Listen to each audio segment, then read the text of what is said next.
자, 10분 내에 한 번에 10분 내 모든 사건을 정리하는 전문가 정성호 기자님 모셨습니다. 미디어 오늘에. 다음에 원고를 보낼 테니까 그냥 자막으로 계속 보내주세요. 자, 가져오신 그림이에요. 복잡하잖아. 설명해 주세요. 전에 최순실 관계도 그렸을 때 그때 한 8시간 정도 정리하고 왔는데 네. 오늘도 한 5, 6시간 정도 정리하고 왔거든요. 네. 워낙 복잡한 사건이어서 근데 오늘도 10분 안에 해야 되니까 네. 네, 빨리빨리 진행하겠습니다. 네. 전 미디어 오늘의 정상훈 기자입니다. 반갑습니다.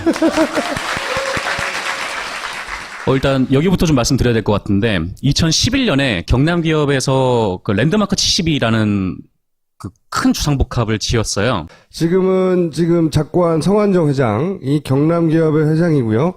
반기문 총장의 동생이 반기상입니다. 그래서 이제 경남기업이 성완종 회장이 있을 때 굉장히 좀 어려움에 빠져가지고 2009년에 워크아웃에 들어갔다가 그리고 2011년에 조기 졸업을 했어요. 워크아웃을. 그리고 이 조기 졸업과 함께 이제 랜드마크 72를 딱 지어놔가지고 이제 되게 기대를 품고 있었죠. 근데 어디에까지였나요? 랜드마크 72. 베트남 하노이. 네. 베트남 하노이에 지었었습니다. 빌딩 이름이에요. 네. 근데 이거를 다 지어놨는데 자금 사정이 좀처럼 이제 좋아지지 않는 거예요. 이게 분양도 다 안 되고 이게 좀 문제가 있어서 계속 골머리를 앓고 있다가 결국에 2013년에 다시 한번 워크아웃에 돌입을 합니다. 그리고 이때 랜드마크 72를 팔아야겠다라고 성완종 회장이 생각을 해요. 네. 건물 지었는데 안 팔린 거예요. 그래서 돈이 없어서 팔려고. 네. 돈이 없으니까 이제 부채도 많고 그래서 그걸 팔려고 이제 내놨는데 이 워낙 큰 건물이고 하다 보니까 이게 뭐 부동산에 내놓는다고 이게 뭐 사갈 사람이 있는 건 아니잖아요.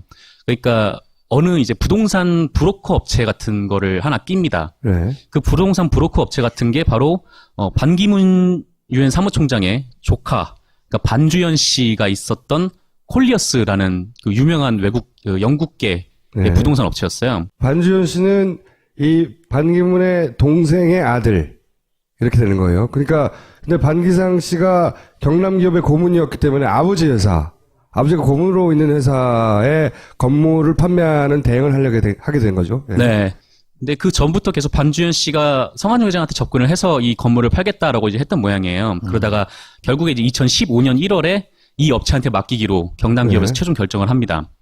그래서 일이 좀 진행이 되는데 이게 일이 되게 잘 풀렸어요. 그러니까 2015년 3월에 그러니까 선정이 되자마자 2달 만에 카타르 투자청이 이걸 산다고 네. 그렇게 연락이 왔었죠. 국가 단위에서 나선 거죠. 건물이 크니까. 네, 그러니까 매입 의향서를 제출했는데 네. 이제 반주연이 성완종 회장한테 이렇게 설명을 해요. 다 이사진까지 다 허락을 맡았고 네. 이제 대표만 사인하면 된다. 예. 라고 했는데 그러고 나서 얼마 안 있다가 성완종 회장이 자살을 하는 사고가 네. 벌어졌습니다. 저는 자살에 대해서 뭐 의심스럽지만 어쨌든. 예. 네. 그 성완종 회장이 전날 기자회견을 했어요. 그러니까 카타르 투자청이 이거를 매입을 하기로 했으니까 이제 뭐 걱정 안 해도 된다. 뭐 이런 식으로 했던 걸 보니까 이때까지만 해도 반주연 씨를 되게 믿고 있었던 것 같아요. 네. 잘 된다고 하고 있는데 왜 자살을 해요?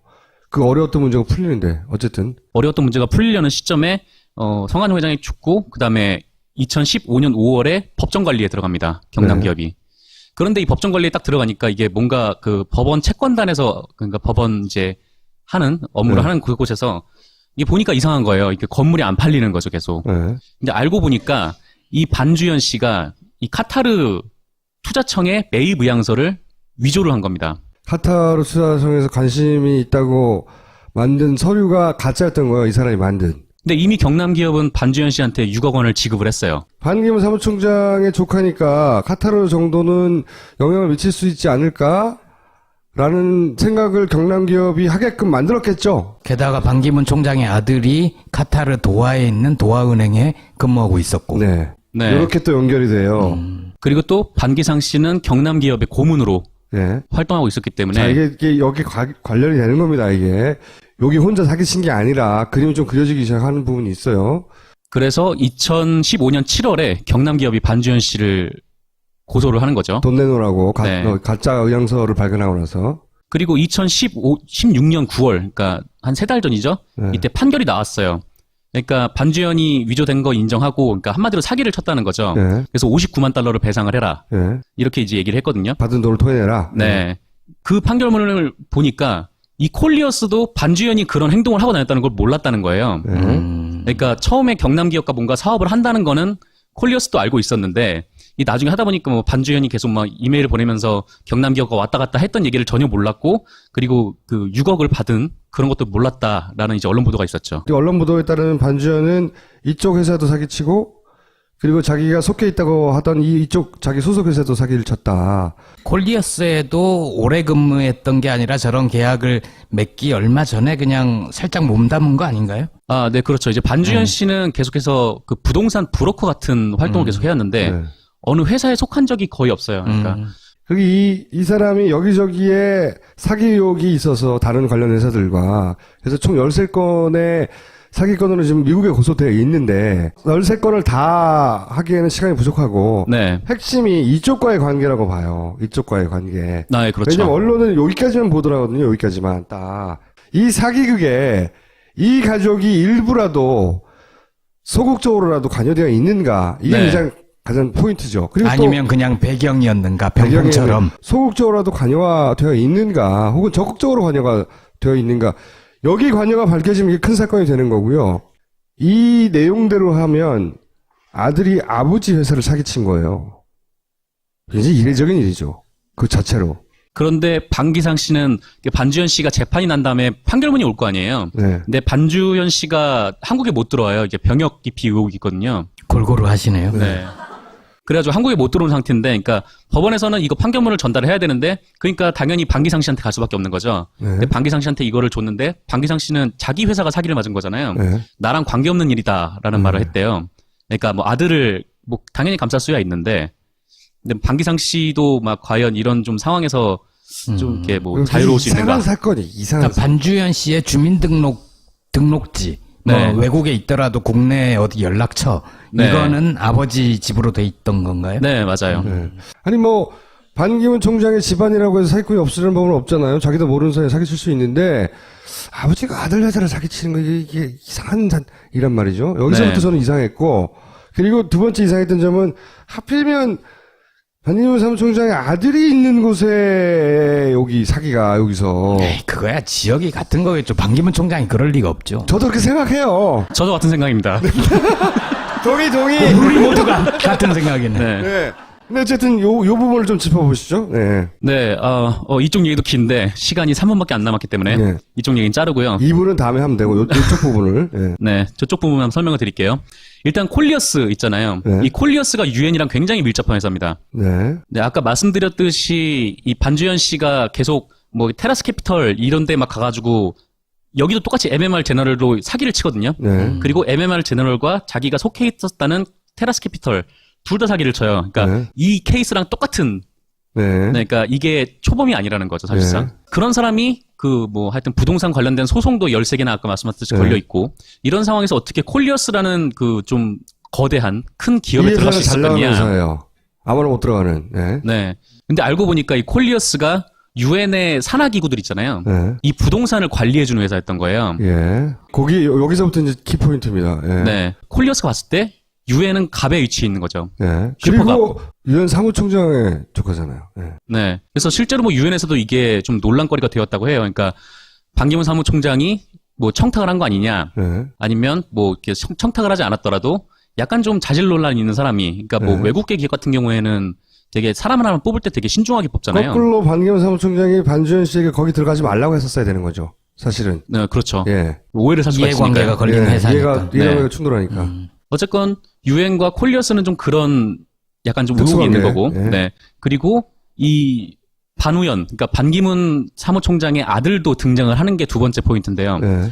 그러니까 반주현 씨가 이 경남 기업에 이제 사기를 칠 때 이 카타르에 대해서 이제 왔다 갔다 했다는 얘기를 서류, 예. 네, 메일로 주고받은 게 있어요. 경남 네. 기업하고. 근데 그 메일에 보면은 일단 반기문 총장을 굉장히 적극적으로 내세워요.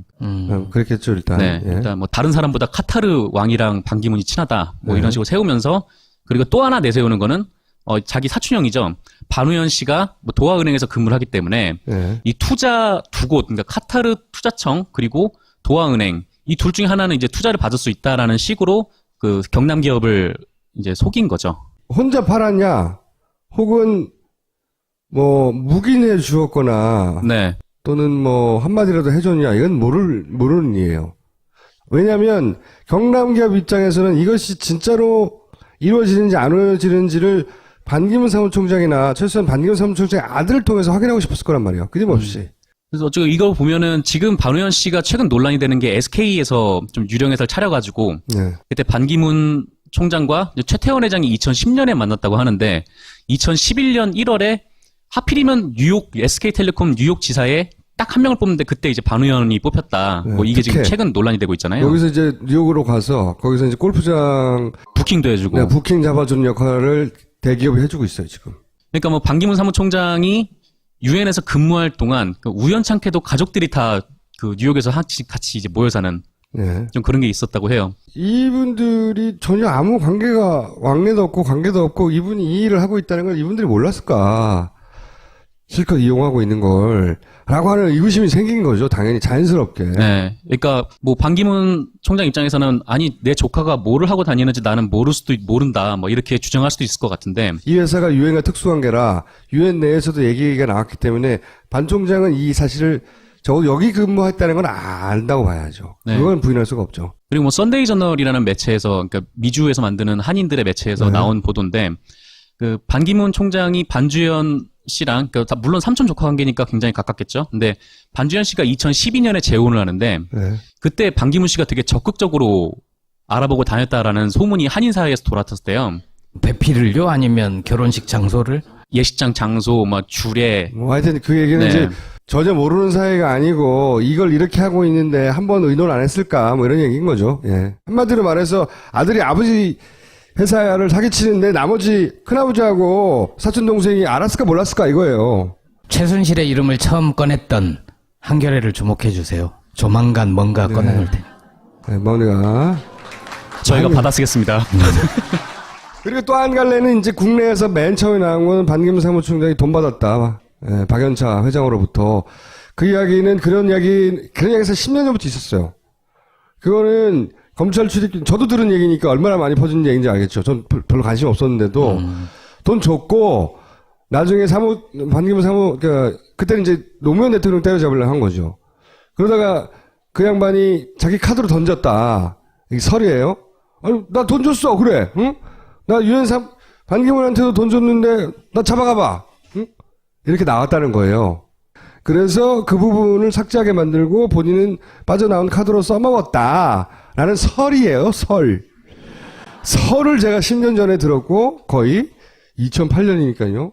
8년 전에 들었고 그 이야기가 지금 이제 삐적삐적 그때 뭐 이인계 중수부장이 그런 얘기를 기자들한테 했다느니 뭐 그때 당시 검찰 출입 기자들이 그런 얘기를 들었다느니 그게 나온 거죠 지금은. 근데 이거를 쭉 정리하다 보니까 이 반주현이라는 분이 굉장히 화수분 같은 분이세요. 엄청나게 많더라고요. 이런 네. 각종 의혹들이. 캐도 또 나와요? 네. 재능이 많은 분이에요. 일적으로. 그러니까 이런 말도 있다고요. 그 미국 한인 사회에서 문서 위조하려면 반주현을 찾아가라. 그런 얘기도 있다라고. 이렇게 이제 남의 인격을 모독하는 게 아니라 실제 이분이 이룩한 업적과 그것이 미국의 법정에 나가서 서류로 인정받아 혐의로 우리 법정에서도 이미 판결이 났고요. 사기로. 네. 그죠? 그러니까 이분이 막 뭐 부동산 관련돼서도 그러니까 남들이 받지 못한 방식으로 대출을 받아가지고 이런 특혜들이 뭔가 의혹 같은 것들이 엄청나게 많으세요. 그래서 이분이 뭐 제2의 정유라처럼 그렇게 될 수도 있지 않을까. 네. 네. 자, 여기까지 하겠습니다. 감사합니다.